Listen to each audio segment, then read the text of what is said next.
Hello friends, welcome to my channel Green House. और आज की इस वीडियो में मैं आपके साथ शेयर करने वाली हूँ कि अगर अचानक से आपका गुलाब का पौधा सूखने लग गया है, इसकी पत्तियाँ अचानक से झड़ने लग गई हैं, तो इसके पीछे क्या क्या कारण हो सकता है और इसको आप कैसे बचा सकते हैं। अगर आपके पास गुलाब का पौधा है और वो एकदम से हरा भरा हेल्दी था, लेकिन अचानक से ही उसने अपनी सारी पत्तियां सुखानी शुरू कर दी और पत्तियां सूख कर गिरने लग गई हैं, तो इसके पीछे के जो कारण हैं और कौन से वो नेचुरल चीज़ें हैं, हमारे घर में ही कुछ ऐसी चीज़ें हैं जिनको इस्तेमाल करके हम हमारे इस सूखते हुए पौधे को बचा सकते हैं और दोबारा से हरा भरा बना सकते हैं, दोबारा से इसके अंदर फ्लावरिंग हम ले सकते हैं। जैसे कि ये मेरा गुलाब का पौधा आप देख रहे हैं, इसमें अचानक से इसकी सारी की सारी जो पत्तियां हैं वो पीली पड़कर सूख कर गिर रही हैं। इस कंडीशन को मैं कैसे ठीक करने वाली हूँ अपने इस पौधे में, मैं पूरी जानकारी आपको इस वीडियो में देने वाली हूँ। इसके साथ ही इसका पूरा जो रिजल्ट है वो भी मैं इस वीडियो में आपको दिखाऊंगी। तो चलिए वीडियो को स्टार्ट करते हैं। जब भी कोई पौधा आपको सूखता हुआ इस तरीके से दिखाई देता है तो इसके पीछे दो कंडीशन होते हैं। पहला, या तो इसकी जड़ गलनी शुरू हो गई है, जड़ नीचे से खराब हो रही है, तो इसलिए हमारा पौधा खराब होने लग गया है। दूसरा कंडीशन आता है कि नीचे हमारा पौधा बिल्कुल ठीक है, यानी इसकी जड़ जो है वो बिल्कुल सुरक्षित है, हेल्दी है, उसके ऊपर कोई असर नहीं है, तो इसकी जो ब्रांच है ऊपर वो हेल्दी रहती है, हरी दिखाई देती है, लेकिन जो इसकी पत्तियां हैं वो झड़नी शुरू हो जाती हैं। ऐसी कंडीशन में पौधे का इलाज करना, उसका ट्रीटमेंट करना बहुत ही आसान होता है, क्योंकि जब जड़ गलनी शुरू होती है, अगर किसी भी पौधे का बेस खराब हो जाए तो उसको बचाना बहुत मुश्किल होता है। उसको आप सिर्फ 10% कंडीशन में ही बचा सकते हैं, वो भी तब जब इसकी जो जड़ें हैं वो पूरी की पूरी खराब ना हुई हो। लेकिन अगर सिर्फ ऊपर पौधे के ऊपर असर दिखाई दे रहा है, इसके पत्ते खराब हो रहे हैं और इसकी जो ब्रांचेस है अगर आप उसको खुरच करके देखें और वो हरी दिखाई दे रही है आपको, तो इसका मतलब परेशानी सिर्फ पौधे के ऊपरी हिस्से में है, जड़ आपकी बिल्कुल ठीक है। तो ऐसे में पौधे को बचाना बहुत आसान होता है। अब हम बात करते हैं कि पौधे की जो पत्तियां हैं अचानक से ब्राउन होकर या फिर पीली पड़कर सूखने क्यों लग जाती हैं। ये कंडीशन क्यों आती है कि अचानक से ही कोई पौधा सूखने लग जाता है, ऊपर से इसकी सारी की सारी पत्तियां सूख जाती हैं। इसके चार कारण होते हैं। पहला तो आप पौधे के अंदर पानी बहुत ज़्यादा दे रहे हैं, उसकी वजह से ये परेशानी आनी शुरू हो जाती है। जो जड़ है वो प्रॉपर तरीके से काम नहीं करती है, जड़ नीचे से गलनी शुरू हो जाती है, उसके अंदर फंगस लग जाता है, जिसकी वजह से आपके पौधे में प्रॉपर तरीके से न्यूट्रिशन और पानी ऊपर तक नहीं पहुंच रहा है। तो अचानक से ही पत्तियां पीली पड़ना, सूखना और उनका गिर जाना, ये कंडीशन आपको देखने के लिए मिलेगी। दूसरा कारण होता है सीजनल चेंजेस। जैसे ही वातावरण में थोड़ा सा बदलाव होता है तो इसका सीधा असर पौधे के ऊपर दिखाई देता है। सबसे ज़्यादा असर पत्तों के ऊपर दिखाई देता है, पत्ते जो है वो गिरने शुरू हो जाते हैं, पीले पड़कर या फिर भूरे पड़कर। तीसरा कारण है कि आपके पौधे की मिट्टी की जो ड्रेनेज है वो अच्छी नहीं है। आप पानी प्रॉपर तरीके से दे रहे हैं लेकिन फिर भी नीचे बहुत ज़्यादा पानी आपके पौधे के पॉट में रुक रहा है। तो इस कंडीशन में सबसे पहले तो आप जो भी पौधा लगाते हैं उसमें नीचे छेद बड़ा होना चाहिए। जब भी आप पानी डालें तो प्रॉपर तरीके से पानी नीचे से निकलना चाहिए। इसके बाद है चौथा कारण, जो कि सबसे बड़ा कारण होता है गुलाब के पौधे में पत्तों के सूखने का, झड़ने का। बिल्कुल जो पत्ते हैं एकदम से मुरझाने लग जाते हैं, सिकुड़ने लग जाते हैं और झड़ जाते हैं। तो ये कंडीशन तब आती है जब पौधे के ऊपर कीड़े लग जाते हैं, और गुलाब का पौधा एक ऐसा पौधा है जिसमें बहुत ही आसानी से कीड़े आकर लग जाते हैं। इतने छोटे छोटे कीड़े होते हैं कि आपको दिखाई भी नहीं देंगे और बहुत ही आसानी से पूरे ही पौधे में फैल जाते हैं। फ्रेंड्स, तो ये तो कारण थे। अब बात करते हैं हम ट्रीटमेंट की, कि अगर आपके गुलाब के पौधे में ये कंडीशन बनी हुई है तो आप क्या करें। सबसे पहले तो जो इसके खराब होती हुई ब्रांचेस हैं उनको आप हटा दीजिए, जो कि मैं अभी इस वीडियो में कर रही हूँ।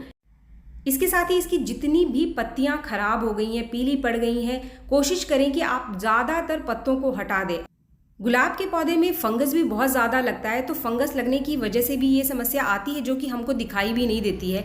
अगर आपके पौधे की नई पत्तियां सिकुड़ रही हैं, पत्ते एकदम से ख़राब होने लगे हैं, तो फंगस की वजह से भी ये कंडीशन बनती है। तो ऐसे में हमें सबसे पहले ट्रीटमेंट करते समय जितने भी पौधे के पत्ते हैं सबको लगभग हटा दीजिए। अगर आपको लगता है कि कुछ पत्ते हेल्दी हैं, उनके ऊपर असर नहीं है, तो आप उनको रख सकते हैं, लेकिन कोशिश करें कि आप 90% सभी पत्तों को हटा दीजिए। अभी अगस्त का महीना चल रहा है, तो पौधे में बहुत ज़्यादा हार्ड प्रूनिंग आपको नहीं करनी है। अगर ये पौधा मेरा सितंबर में ख़राब हो रहा होता तो मैं इसकी हार्ड प्रूनिंग कर देती। हार्ड प्रूनिंग यानी कि लगभग इसकी मैं 40% ब्रांचेस को ऊपर से काट करके हटा देती।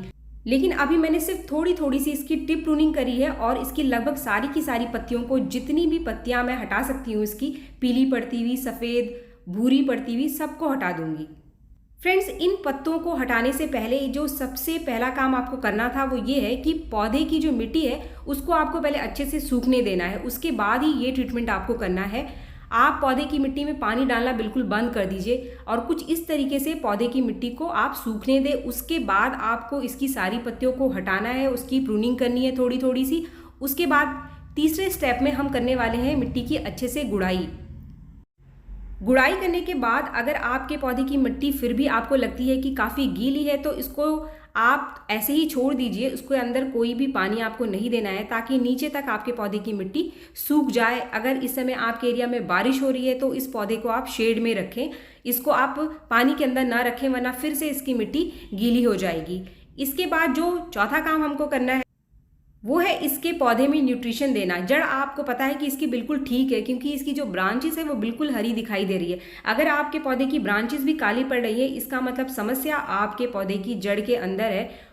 ऐसे में आपको अपने पौधे को कोई भी खाद नहीं देना है। मेरा पौधा नीचे से हेल्दी है तो इसीलिए इसको मैं थोड़ा सा न्यूट्रिशन देने के लिए इसके अंदर थोड़ा सा वर्मी कंपोस्ट ऐड कर रही हूँ। ये जो दिखाई दे रहा है आपको वर्मी कंपोस्ट है। वर्मी कंपोस्ट के साथ मैंने लिया है 1 चम्मच चाय की पत्ती।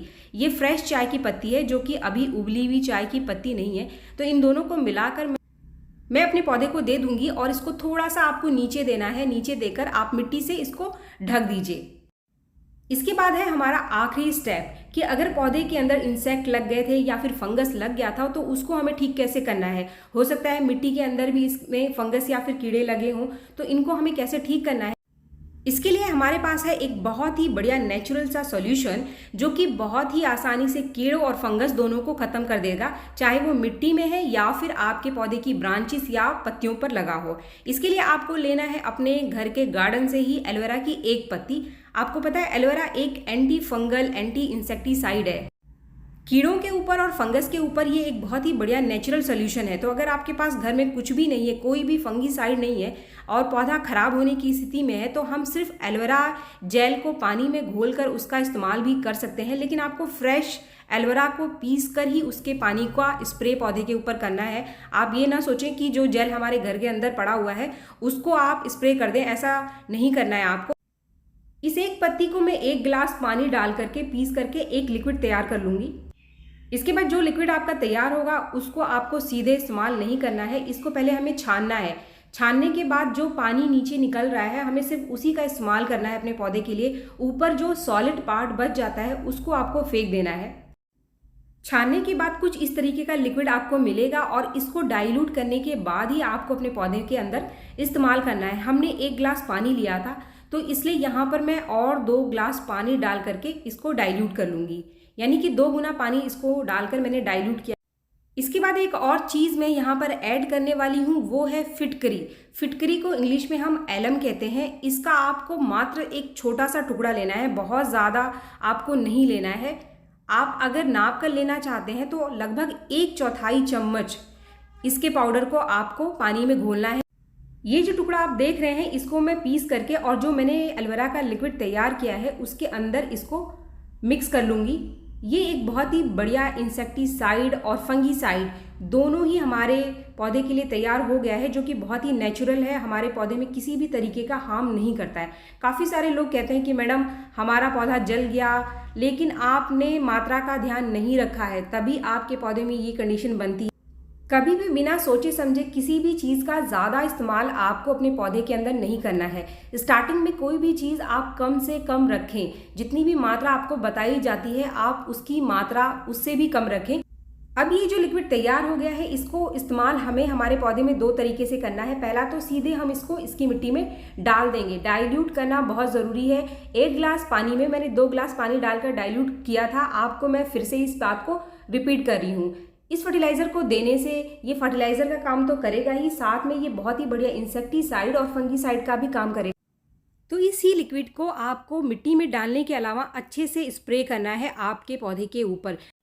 काफ़ी अच्छे से स्प्रे करना है आपको, सारे के सारे पत्तों को जो कि पौधे के ऊपर बचे हुए हैं, जितनी भी ब्रांचेस है उसको अच्छे से इस लिक्विड से आपको भिगो देना है। ये जो लिक्विड हमने तैयार किया था इसको आप 1 हफ्ते बाद दोबारा से अपने पौधे के ऊपर इस लिक्विड को बना करके स्प्रे कर दीजिए। मिट्टी में इसका इस्तेमाल आपको नहीं करना है। मिट्टी में इसका इस्तेमाल महीने में या फिर 20 दिन में एक बार से ज़्यादा आपको नहीं करना है। अगर आप सिर्फ एलोवेरा का इस्तेमाल करते हैं तो एलोवेरा का इस्तेमाल आप 15 दिन में एक बार अपने पौधे की मिट्टी में कर सकते हैं, लेकिन फिटकरी का इस्तेमाल हमें 20 से 30 दिन के बाद ही अपने पौधे में दोबारा से रिपीट करना चाहिए, क्योंकि ज़्यादा मात्रा में अगर आप फिटकरी का इस्तेमाल करेंगे तो फिटकरी आपके पौधे की जो जड़ है उसको गला सकती है। अगर आप महीने में एक बार फिटकरी का इस्तेमाल अपने पौधों की मिट्टी में करते हैं, जैसे कि मोगरा, गुड़हल, गुलाब, तो फ्लावरिंग बहुत अच्छी होती है, क्योंकि ये पौधे की मिट्टी की एसिडिटी को बढ़ा देता है। तो फ्रेंड्स, 15 दिन बाद ये रिज़ल्ट है उस पौधे का जो कि मैंने आपके साथ पूरे वीडियो में शेयर किया है। और आप देख सकते हैं कि इसके अंदर नई नई ग्रोथ आनी शुरू हो गई, काफ़ी सारी नई ग्रोथ आ गई है और इसके ऊपर जो नई ग्रोथ आई है उसके ऊपर एक कली भी बनती हुई दिखाई दे रही है। तो इसका मतलब मेरा पौधा जो है वो नीचे से और ऊपर से दोनों ही तरीके से हेल्दी हो गया है और दोबारा से अच्छी ग्रोथ करने लग गया है। और ये जो रिज़ल्ट है वो सिर्फ 15 दिन में मुझे मिला है। तो आप देख सकते हैं कि काफ़ी सारी नई नई पत्तियों से ये भर गया है, ऊपर से लेकर नीचे तक ये पूरा ही पौधा नई नई पत्तियों से भर गया। तो फ्रेंड्स, ज़रूरी नहीं है कि हमेशा आप मार्केट की चीज़ों का इस्तेमाल करें। कुछ नेचुरल चीज़ों का इस्तेमाल करके भी आप अपने ख़राब होते हुए पौधे को घर पर बहुत ही आसानी से बचा सकते हैं। तो अगर वीडियो आपको पसंद आया तो एक लाइक ज़रूर करें, और मेरे चैनल को आपने अब तक सब्सक्राइब नहीं किया है तो मेरे चैनल को सब्सक्राइब भी ज़रूर कर लें। मिलते हैं मेरे नेक्स्ट वीडियो में, तब तक के लिए थैंक यू।